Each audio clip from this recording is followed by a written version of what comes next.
Today we're going to durability test the iPhone 12 Pro and its ceramic shield covered front screen.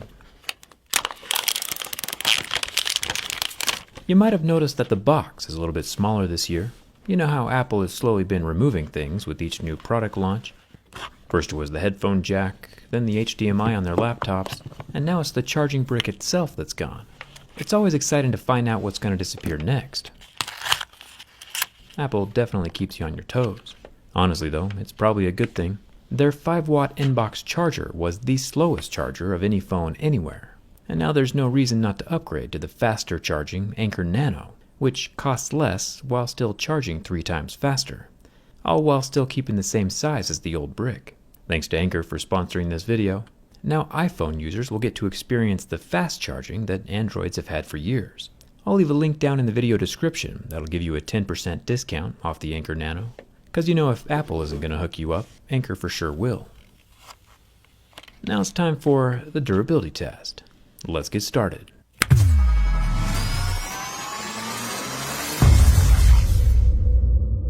Personally, I think it's a bit sus that Apple got rid of the free inbox charger at the exact same time they came out with the new type of magnetic charging, which conveniently cost $40 by the way.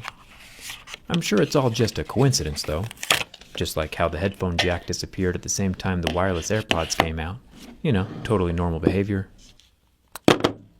You can see that inside the magnetic circular attachment is a group of coiled wires that transfer power to the other set of coiled wires inside of the phone. We'll have to see what those look like for realsies when we open them up for the teardown video. But while we're here on the outside, we can see where the magnets are located with some metal shavings. The magnets form a perfect circle around the outside of the copper coils. Thumbs up for that. I think it's kind of cool, even if you aren't able to keep your credit card and phone in the same pocket anymore. It's probably a good idea in general though to keep metal shavings away from your phone. If you remember, the earpiece and loudspeaker are also both made with magnets, so if any small shavings get sucked up inside of the phone, it can tear the speakers to shreds. I'm sure the IP68 waterproofing will help keep the dust and shavings out, but still, it's better safe than sorry. Speaking of being safe rather than sorry, Apple has stepped up their phone design quite a bit this year with a lot of focus on the screen. Apple says their new ceramic shield is a step beyond glass, but it's also important to listen closely to their carefully structured buzzword-filled sentences. Apple said they've included nanoceramic crystals within the glass matrix to dramatically improve toughness, and yeah, they might have found a new way of forming glass to make it tougher. But those new crystals are still within a glass matrix, which means it's still glass, no matter how many other words they add to the sentence. And if glass is still glass, you know the rest. Apple doesn't mention much about scratch resistance, just drop protection and toughness. They also use the phrase, along with our new design, it makes the iPhone tougher than ever. So it's not just the new glass. I think a large part of that 4 times more drop resistance comes from the design, with the glass totally flush sitting just inside the surface of the frame. A piece of glass has 6 sides, front, back, and all 4 edges. And with 5 of those 6 sides protected by this phone frame in a way that most smartphones are not built, it really does make this iPhone 12 Pro more shatter resistant. So I do believe Apple's claim about the glass being 4 times tougher, but I think the protective design has more to do with it than the buzzwords do. I've scratched hundreds and hundreds of phones in this exact same way, and Apple's ceramic shield is still scratching at a level 6, with deeper grooves at a level 7. It might just be my imagination, but it does look like the level 6 scratches are a tad more faint, but they're definitely still there. Ceramic shield is not the product that will bring us to the next level of Mohs hardness.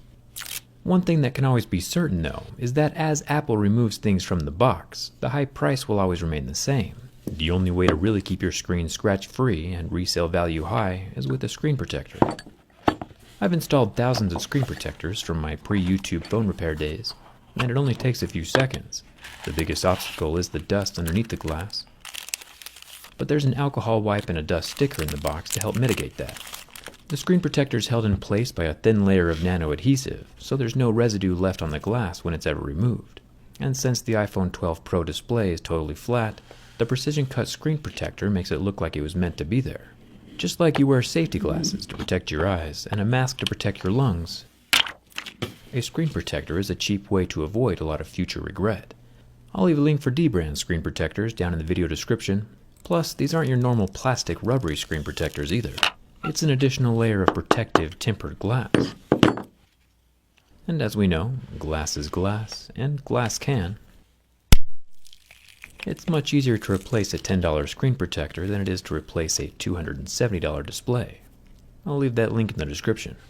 Now, if I'm being totally honest, I do have to say that the iPhone 12 Pro is one of the cleanest looking and best feeling phones that I've held in a really long time. And the frame is surprisingly hard to scratch.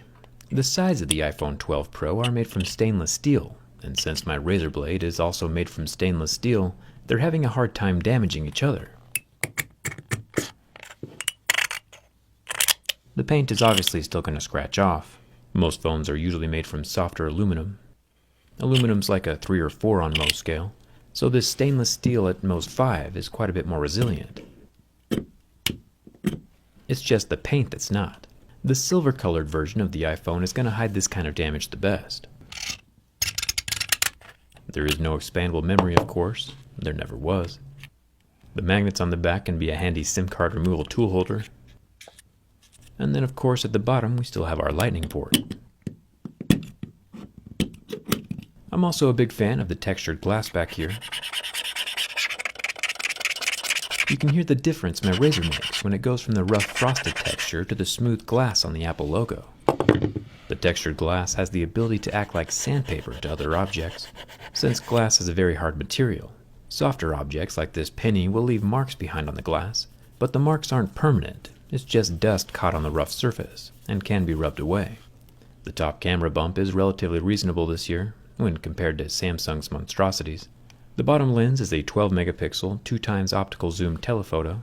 Then we have the 12 megapixel ultra-wide in the center, and the main 12 megapixel sensor up top.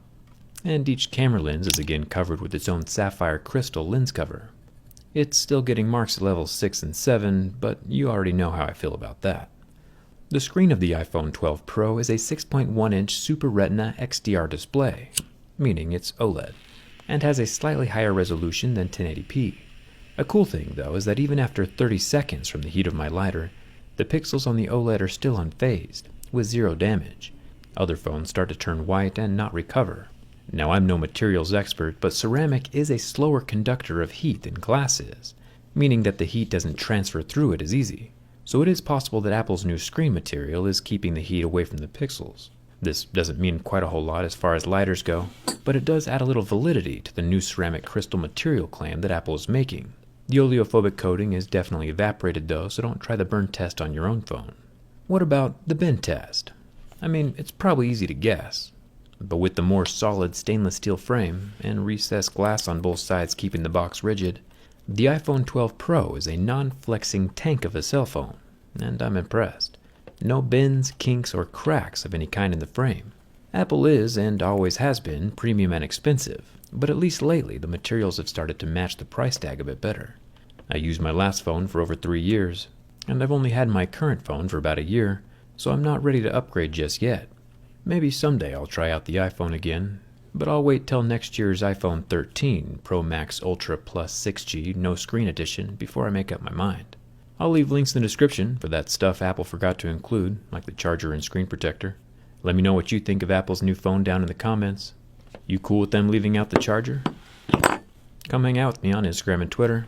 And thanks a ton for watching. I'll see you around.